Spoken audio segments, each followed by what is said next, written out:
Assalamualaikum warahmatullahi wabarakatuh. Apa kabar semuanya? Anak-anakku kelas 10 SMA. Kali ini dalam pelajaran informatika ya, kita berjumpa lagi.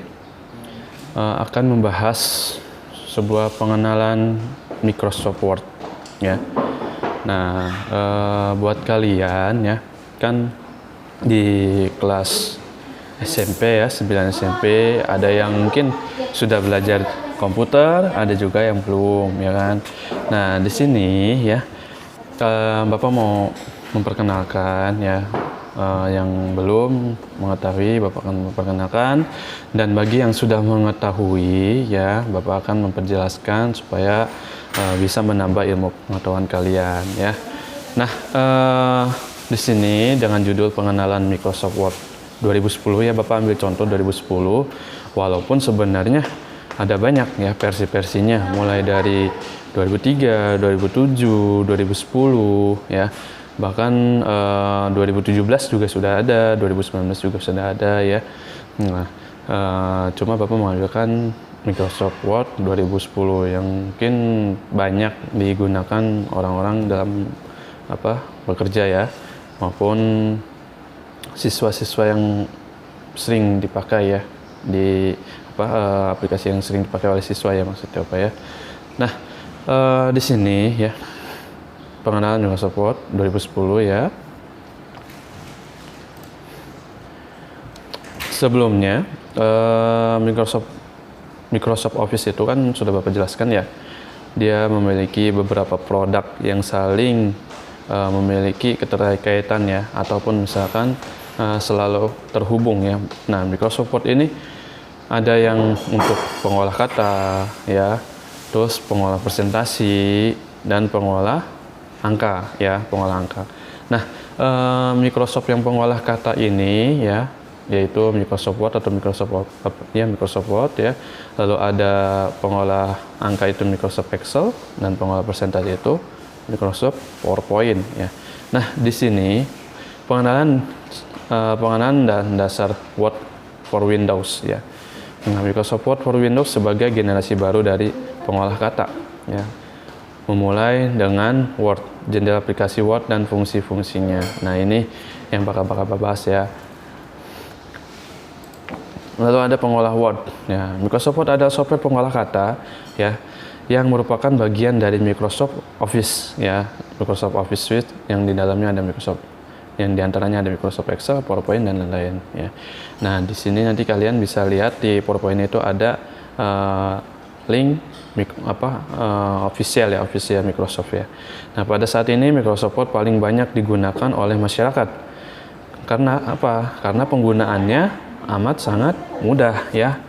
Kita hanya mengetik saja dan bisa membuat tabel ya kan, bisa membuat diagram gitu kan.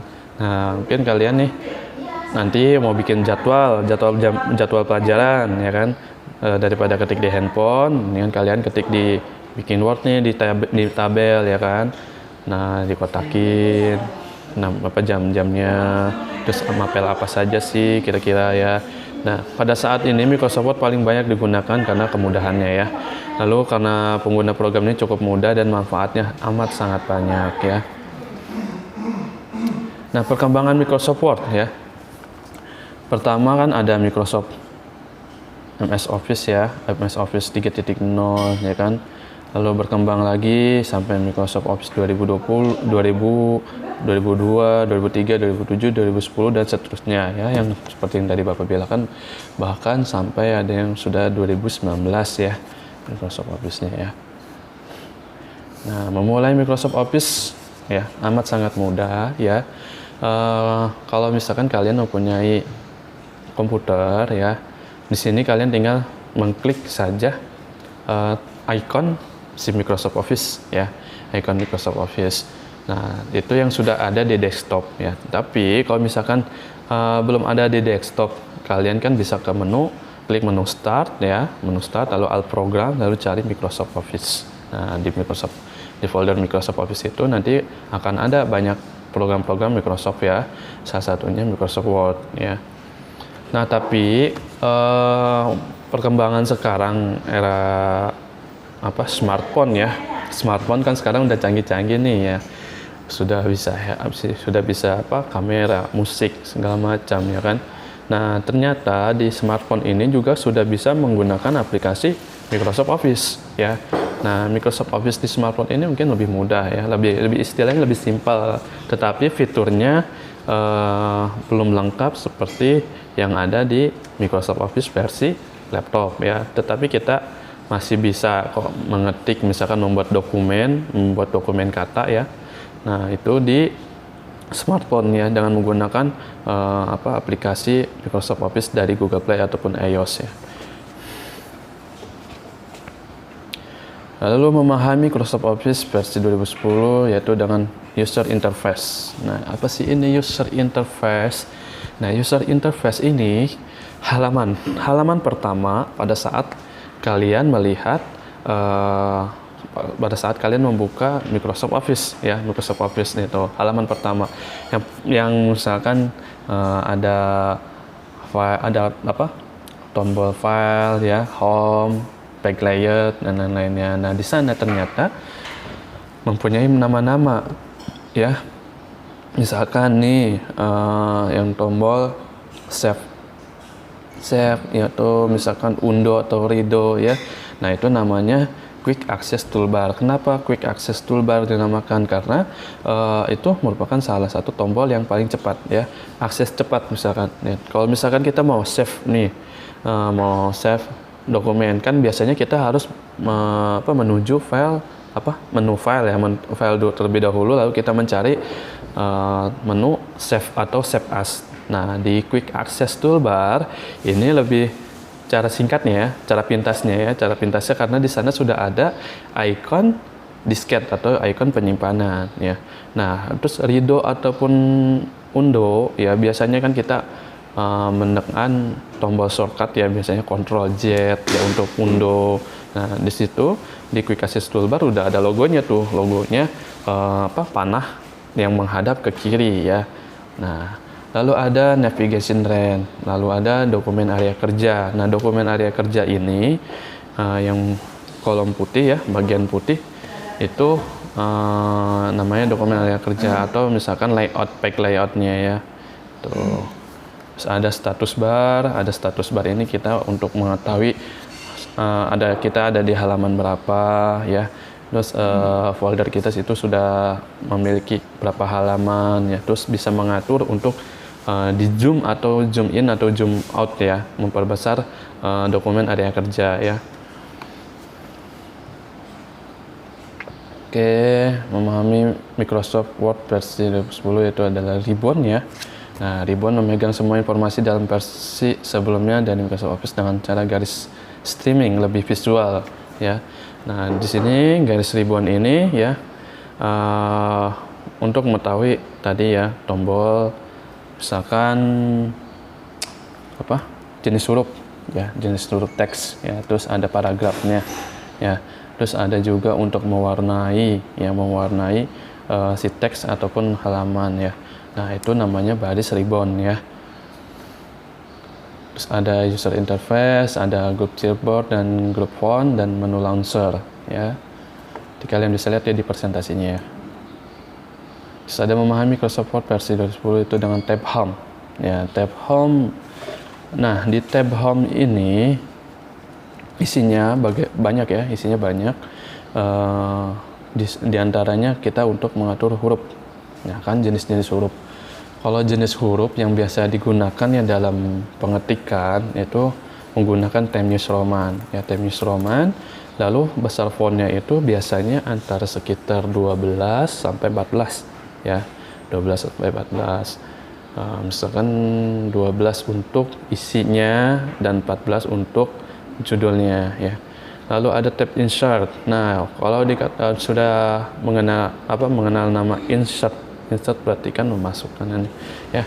Nah, di sini tab insert ini ada banyak fiturnya, di antaranya untuk memasukkan picture ya, lalu ada shape tools ya, shape tool ini pola bagan ya. Nah, terus ada juga untuk menambah diagram ya, diagram chart ya. Lalu ada tab page layout, ya tab page layout untuk memilih kalau di sini tab page layout Bapak untuk biasanya untuk memilih jenis ukuran kertas ya.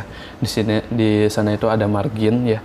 Margin itu kita misalkan nih kalian kertasnya mau cetak ukuran A4 ya, tetapi di margin kalian masih ukurannya legal ya kan misalkan. Nah, kita harus mengaturnya tuh di sana. Kita membuat file kerja ya, area kerja kita sesuai dengan ukuran kertas yang kita cetak, yang mau kita cetak. Ya, di sana ada pilihannya F4, legal dan lain-lainnya ya. Nah, terus ada tab reference ya. Tab reference ini digunakan saat membuat daftar isi. Nah, daftar isi kertas menyediakan banyak solusi sederhana yang menghasilkan dokumen. Nah, jadi reference ini ya di dalamnya dia ada buat pembuatan daftar isi. Jadi ada si poin-poinnya ya, poin-poinnya ataupun kita mau tinggal klik saja nih di daftar. Kita mau cari misalkan kan di daftar isi itu kan ada judul-judulnya ya. Misalkan mau cari bab 1. Bab 1 itu ada di halaman berapa sih kira-kira. Nah, nanti kita bisa mempermudah, nggak harus mencari ke bawah di bab 1 halaman berapa. Nah, ini nanti bisa otomatis ya di tab reference ya. Terus ada tab mailing ya. Tab mailing untuk mengirimkan dokumen, mengirimkan surat seperti mencetak amplop ya. Terus ada tab review. Tab review juga kita harus melihat dahulu nanti pada saat ingin mencetak ada kekurangan atau tidak ya. Nah, seperti itu yang tadi ukuran kertas ya, ukuran kertas yang tadinya kita A4 tapi masih dalam keadaan legal atau bagaimana. Atau misalkan ada kesalahan-kesalahan pada saat pengetikan ya. Ini namanya tab review ya, melihat sebelum mencetak. Tab view juga sama ya. Kalau ada extensive file merupakan tambahan nama suatu file, menunjukkan jenis atau format file tersebut. Nama-nama dipisahkan dengan tanda titik ya. Lalu ada Microsoft 2007 memiliki file extension. Nah, file extension ini ya merupakan format output yang biasa digunakan Microsoft Word. Nah, kalian harus mengerti nih, kadang-kadang ya berbeda versi itu dia outputnya formatnya beda ya. Misalkan nih di 2007 atau 2010 dokumen itu formatnya docx ya, sedangkan di 2003 dokumen itu doc. Nah, kalian harus mengetahui ya, kadang-kadang kan beda format itu susah dibuka ya, harus memiliki format yang sama. Kalau nih misalkan kalian formatnya DOT, terus kalian pengen buka di 2010 dokumen, nah itu beda lagi. Kadang ada yang formatnya beda, terus dibuka di misalkan di 2003 dibuka di 2010 ya. Kadang-kadang yang tadinya kita ngetik sudah rapi ya kan, paragrafnya tidak acak-acakan. Nah, kita buka di 2010 ataupun 2007 suka acak-acakan tuh ya kan. Kenapa sih suka acak-acakan? Karena format dokumennya beda ya. Terus selalu pengaturan marginnya beda ya. Jadi yang menurut Bapak yang paling aman itu kalian setiap mengerjakan file kerja di Microsoft Office ya dengan menggunakan format docx ya untuk file dokumen ya. Nah, itu sangat aman ya untuk dibuka semua versi ya. Lalu selanjutnya mengenal bagian-bagian ya. Tadi di sana ada menu bar, title bar ya. Terus ada horizontal rule ya. Di sini dilihat di slide 15 ya. Di sana ada menu bar, tag bar, toolbar ya, cursor, vertical rule ya. Terus batas pengetikan, vertical scroll bar ya. Di sini ada di tampilan di user interface ya, user interface. Terus ada lagi juga customize quick ya, customize quick yang tadi yang pertama yang tanda pintasnya ya. Lalu ada lagi, nah perintah akses cepat, ya. Di sini ada new, membuat dokumen baru, terus ada open, buka file, ya, ada email ini apa ya, mengirim dokumen. Lalu ada save, penyimpanan file ya.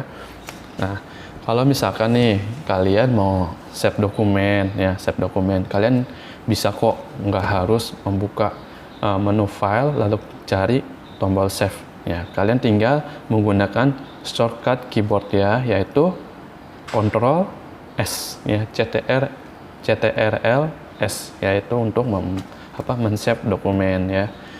Itu kalau misalkan mau buka dokumen, nah shortcutnya itu menggunakan Ctrl O ya, CTRL O. Nah itu untuk dokumen, untuk membuka dokumen. Kalau membuat dokumen baru, Ctrl N ya. Sini ada title bar, menu bar, toolbars ya. Ada rule, scroll, back view ya. Nah ini backstage view ini di slide 19 ya. Kalau kalian bisa lihat di slide presentasi ini, di dalam menu file itu banyak sekali menu-menu yang lainnya ya, seperti save as ya, open, close ya, terus ada info. Nah info ini untuk mengetahui misalkan dokumen kita ya, info dokumen kita ya terkunci atau tidak. Terus ada recent, ada new, ada print, dan save and send ya. Save and send ini hampir sama seperti save as, tapi kita memiliki format-format khusus ya. Terus ada quick access toolbar. Lalu ada membuat dokumen, tadi Ctrl N ya, atau di file, di new, blank dokumen ya. Blank dokumen itu artinya kosong ya. Lalu ada membuat dokumen ya. Membuka dokumen. Lalu modifikasi page layout ya. Nah, page layout ini di slide 24. Nah, kita bisa mengatur halaman kerja kita ya dengan page layout itu landscape atau portrait ya. Landscape itu datar ya. Ini landscape namanya. Nah portrait ini berdiri tegak ya. Nah kita bisa mengatur tuh kertas kita nih, kita mau mengetik. Kalau landscape kan begini ngetiknya ya, kalau landscape. Terus kalau portrait kita begini tuh ngetiknya ya. Lalu ada mengubah ukuran ya, seperti tadi yang Bapak bilang di size ya, legal A4 ya. Selain margin kita juga bisa mengubah size-nya ya.